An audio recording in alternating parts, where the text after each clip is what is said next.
Nakon sat vremena hoda od toplog dola ima raskršće koje vodi ka desno ka Piljskoj steni, ka donjem i gornjem Piljskom vodopadu, oznaka, i još oko 1,8 km. A ovo levo vodi ka dolini Javorske reke, odnosno Čungulju, Kurtulu, Vodnji, Javorskom skoku, Koritskom skoku i tako dalje i tako dalje. Inače u ataru sela Topli Do se nalazi negdje oko 90 vodopada, možda i više. I Bataboki. Bataboki, ideš u anale.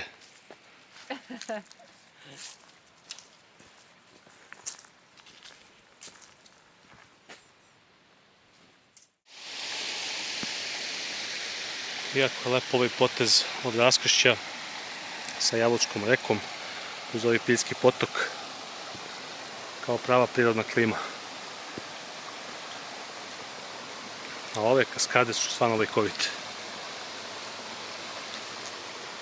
Prilike imam još nekih 100 metara visinske razlike i tu je negde vodopad, podno Piljske stene.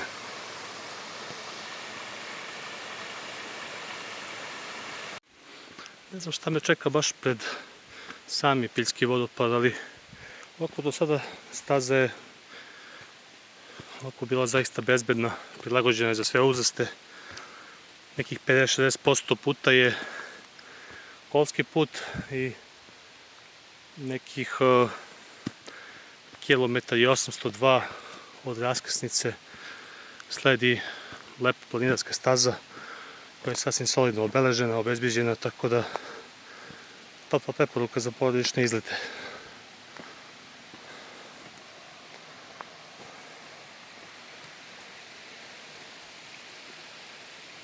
Ovde se resetuje organizam. Na oko 1300 metara nadmorske visine.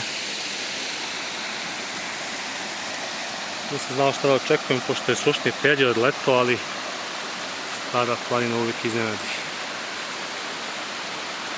Rapsodija. Donji Piljski vodopad. I Vajde iz Srbije.